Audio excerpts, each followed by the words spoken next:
The chandeliers glittered like constellations above the heads of New York's most powerful. Tuxedos, gowns, and champagne flutes filled the grand hall of the Lancaster Performing Arts Center, where culture met wealth, and everyone wore their status like a second skin. On stage, Leonard Blackwell adjusted the cuff of his tailored suit. At 44, the celebrated pianist had played in Vienna, Paris, Tokyo.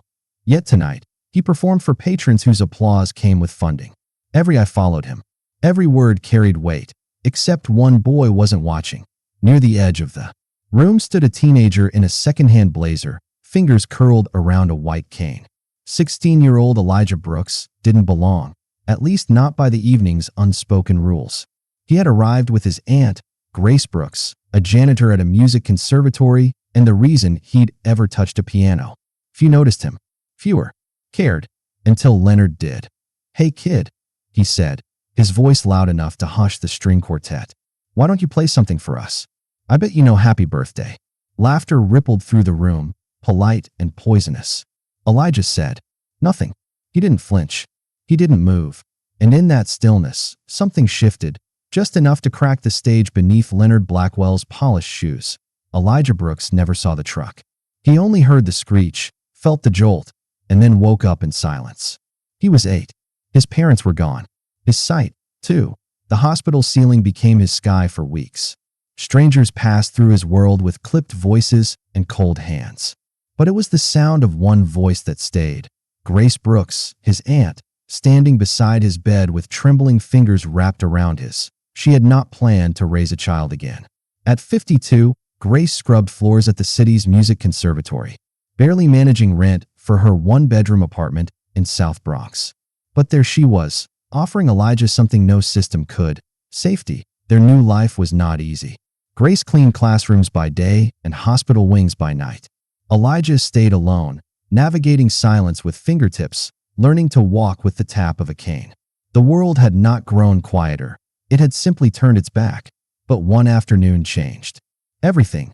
Grace had forgotten her lunch and returned early to the neighborhood church where Elijah waited after school.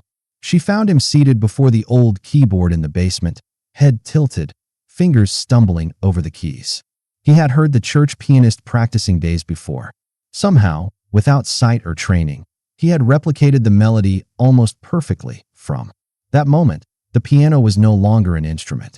It was a lifeline. There was no money for lessons, no room for dreams. But Grace found a way. A retired music teacher at the conservatory agreed to lend an old digital keyboard. Elijah began practicing 8 hours a day, memorizing entire compositions note by note. At first, he used his ears. Later, he learned Braille sheet music from a visiting volunteer. Eventually, he memorized entire sonatas, not just notes but phrasing, texture, emotion. Each evening, the apartment filled with music. Not just scales, but stories, hidden pain translated through harmony. The neighbors complained once. Then they listened. Grace knew the odds. The world did not make space for blind black boys from public housing. But she also knew what it felt like to be dismissed. She had been called invisible more than once while mopping the marble halls of the conservatory. That was why she pushed Elijah harder than anyone else ever had. Not because she doubted him, but because she had seen what he carried on weekends. She sneaked him into the staff-only libraries.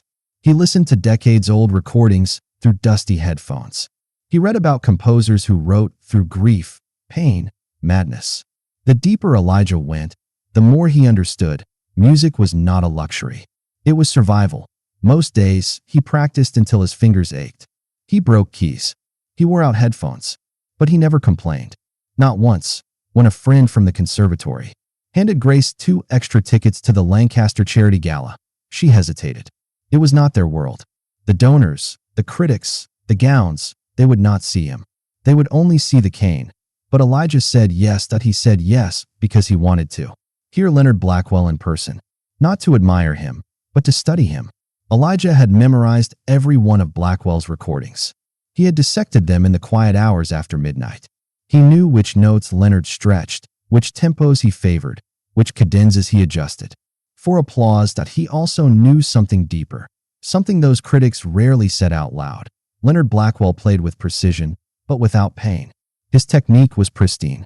But his music did not bleed. Elijah walked into that gala wearing the same jacket he had worn to church last Sunday. No one greeted him. No one asked his name. Servers passed him like he was invisible. One guest even assumed he was there to assist with lighting, but he said nothing. He stood quietly, listening, observing, memorizing the layout of the hall through echoes and footsteps. Every sound mattered. Every silence carried meaning. When Leonard's voice cut through the air and mocked him, it was not the first time Elijah had been belittled in public, but it might be the last, because while Leonard saw a blind boy out of place, Elijah saw something else entirely. He saw an opening, and he was ready. The laughter had started to fade, but Leonard Blackwell was not finished. He turned back to Elijah, his voice coated with smug performance. "Well, are we shy? Come on, kid. Give us a little something. Make it quick. Something cheerful, maybe." Still, Elijah did not move. His hand rested lightly on the top of the cane. His head was tilted, as if he were listening to something deeper than sound. Then his voice came, low, calm, measured. "Actually, I prefer Bach." The room fell into stillness. Conversations halted mid-sentence. Wine glasses stopped halfway. To lips. Somewhere near the back, someone chuckled nervously, unsure of whether to laugh or wait. Leonard blinked. "Bach?" he repeated, eyebrows lifting. "What piece?" "Partita number 2, Elijah said, his tone steady. "In C minor." He paused, just long enough for the tension to breathe. But it might be a little too advanced for this audience. A few heads turned. A few chests tightened. No one laughed this time. Vivian Lancaster, matriarch of the Lancaster Foundation, and tonight's primary donor, leaned toward her husband and whispered sharply, "These inclusion stunts are getting out of hand." Leonard's face tensed, just slightly. He laughed again, but this time it landed flatter. "That is quite an ambitious choice," he said, turning toward the audience. For those unfamiliar, the Partita number 2 is not your typical warm-up piece. It requires more than just finger speed.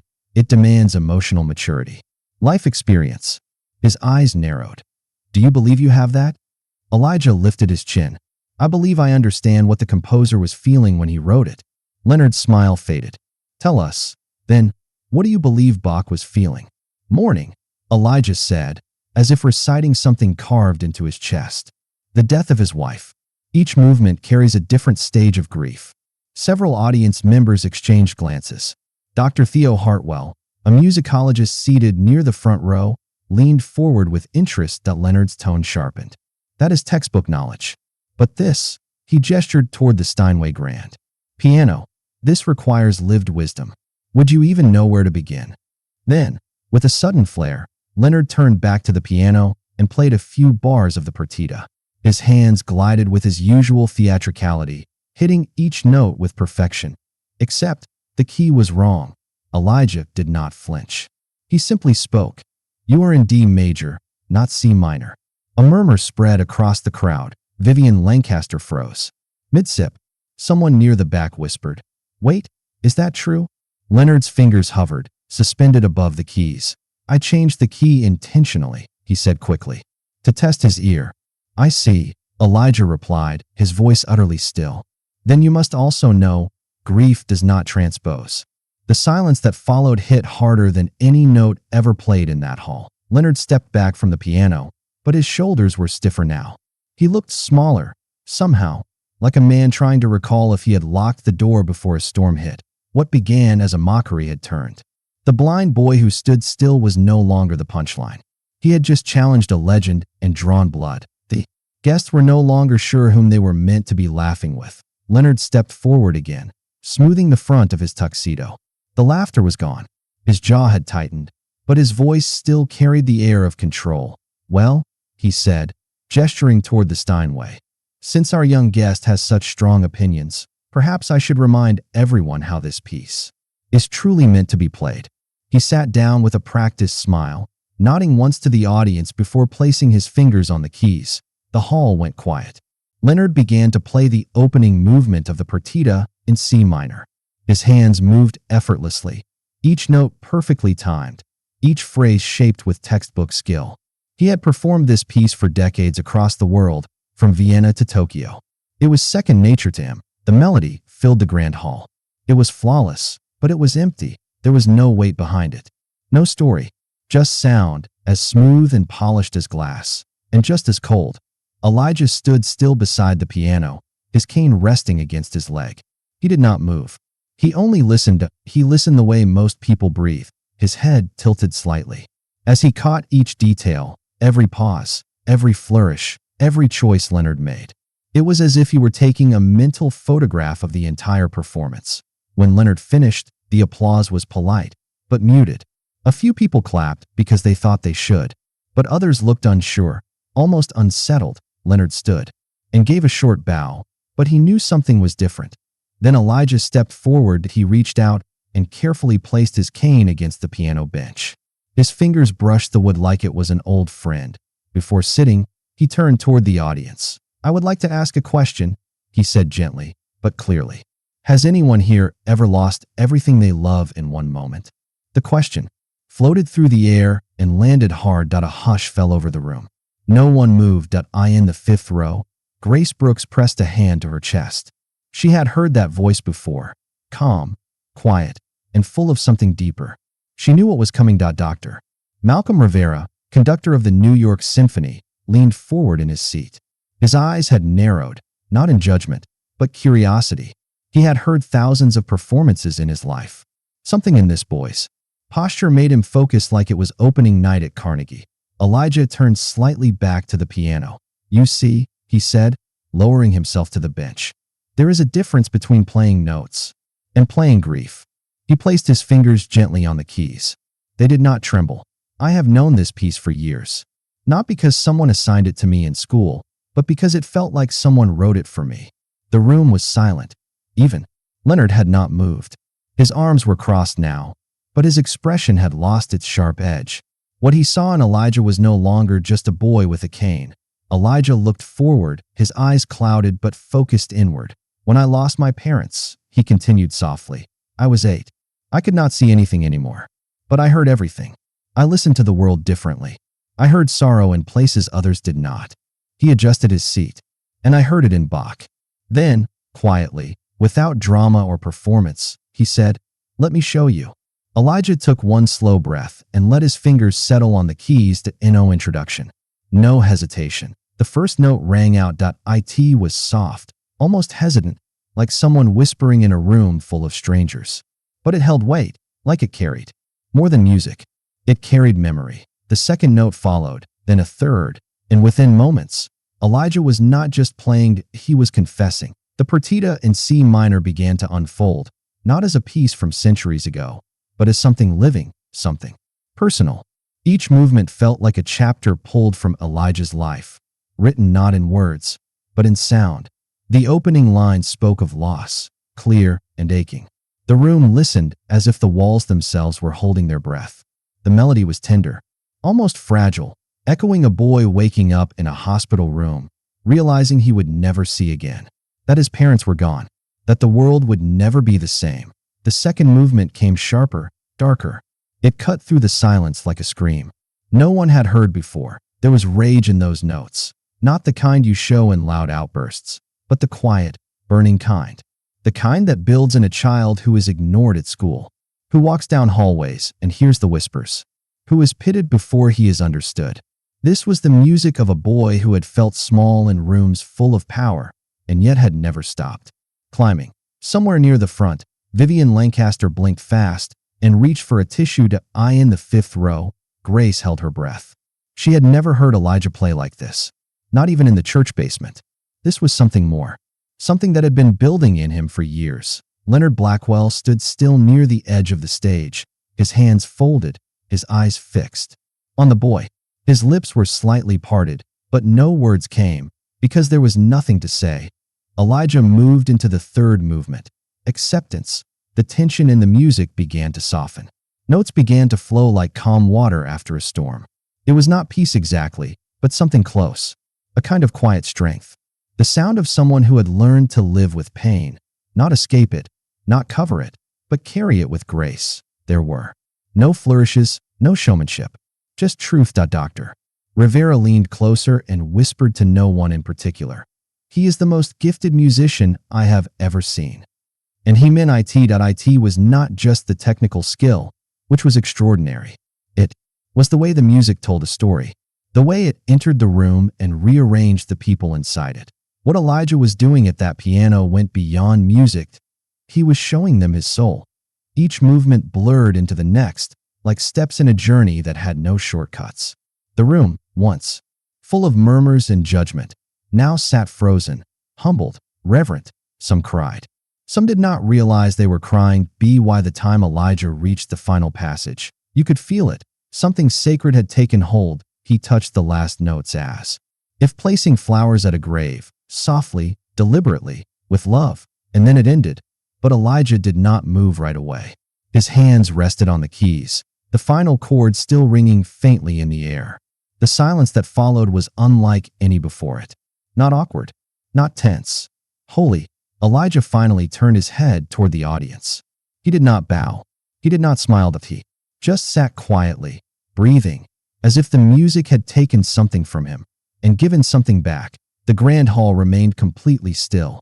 Then, one pair of hands began to clap. Then another. And suddenly the room erupted, louder than any standing ovation that hall had ever seen. But for a few seconds more, Leonard did not clap. He could not. He looked at the floor, the weight of what had just happened sinking in.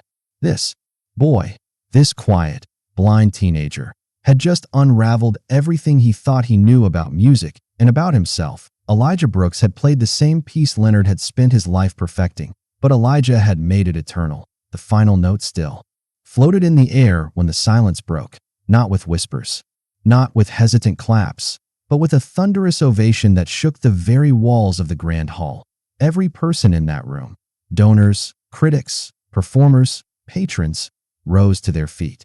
Some stood with tears on their faces, others with shame, but none remained seated. Elijah Brooks did not move immediately. He sat still at the piano bench, his fingers resting gently on the keys, as though sealing something sacred. When he finally stood, he did not bow. He simply turned, calm and composed, and made his way down the stage steps. Leonard Blackwell remained where he stood, motionless, pale, and hollow. Applause washed over him like a tide he could not escape. The man who had once commanded every room with quiet authority now stood stripped of it. Applause that should have belonged to him now belonged to the boy he tried to diminish. In the fifth row, Vivian Lancaster dabbed her cheeks with a silk handkerchief. The woman who once rolled her eyes at the mention of Bach now wept openly, undone by what she had witnessed. Beside her, Cynthia Alden lowered her head. Her earlier scoffs felt too loud now, too public.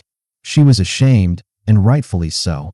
Elijah walked over to Leonard, standing just close enough to be heard without a microphone. His voice was gentle. No malice, no arrogance. Thank you for the opportunity, he said quietly. You gave me an audience. Leonard opened his mouth, but no words came. Just a slow, stiff nod. That was all he could offer. 6 months later, the headlines told a very different story. Blind teen accepted to Juilliard on historic full scholarship. Prodigy from the Bronx redefines classical music. At just 17, Elijah Brooks became the youngest full scholarship student ever accepted to the prestigious Juilliard School of Music. The same institution that had once seemed out of reach now welcomed him with open arms. His practice room overlooked Central Park. Sunlight streamed in through tall windows, a stark contrast to the dim church basement, where his journey began. But Elijah did not just arrive, that he lifted others with him. Vivian Lancaster, now deeply moved by what she had once dismissed, created the Brooks Initiative, a foundation to support musically gifted students from underserved communities. The boardroom that once questioned Elijah's presence now held meetings about how to find more children like him. Grace Brooks, still working night shifts, now walked with quiet pride.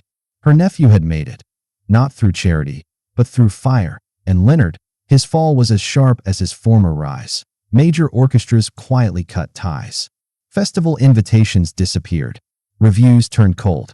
Critics who once praised his polished restraint now questioned his relevance. He moved out of his Manhattan apartment and into a smaller, quieter life in Queens. Once the darling of classical circles, Leonard Blackwell now taught piano in a local community center. A few students, here and there. Fewer performances, even fewer admirers. But he still played, though the notes no longer carried the weight they once did. Justice had not been served through revenge. No one screamed. No one sued. It had been delivered through truth, spoken not in arguments, but in melody. Elijah never once tried to tear Leonard down. That he had simply shown the world who he truly was. And in doing so, he revealed what Leonard had never been. The lights dimmed. The hush settled. Then, in the heart of Manhattan, beneath the chandeliers of Carnegie Hall, Elijah Brooks placed his hands on the keys. Every seat was filled. Every aisle, lined with anticipation. Critics, composers, students, patrons, all gathered to witness the boy they once ignored, dismissed, or never believed existed. The same piece began again. Bach's Partita No. 2 in C minor. But this time, it was not a confrontation. It was a celebration. Elijah did not play to prove himself. He played to honor something greater. His journey, his pain, his growth, and the unseen hands that had lifted him. In the front row, Vivian Lancaster leaned forward, eyes bright. A scholarship had brought Elijah here, but it was his soul that kept him here, back in Queens, in a narrow apartment with peeling paint and a second-hand television. Leonard Blackwell sat alone, his once famous hands rested in his lap as the live broadcast flickered across the screen. No crowd, no champagne, no applause, only silence. He watched the boy he once mocked command the most revered stage in America. Halfway through the performance, Elijah paused, his voice rising above the hush. "This," he said gently, "is for the ones who were told they were not enough. The kids no one believed in. The artists who never got their shot. Music is not about stage or status. It is about soul. That is the democracy of art. No dramatics, no bitterness, just truth." And when he played the final note, the room stood. The ovation lasted 15 full minutes. No one moved. Many wept. Elijah bowed once, deeply, then stepped away from the piano, his expression calm, fulfilled. The next morning, headlines crowned him as a generational talent, a voice of resilience, a beacon for overlooked brilliance. Meanwhile, Leonard Blackwell's name quietly disappeared from programs, posters, and press releases. No one rushed to defend him. No one fought to restore his place.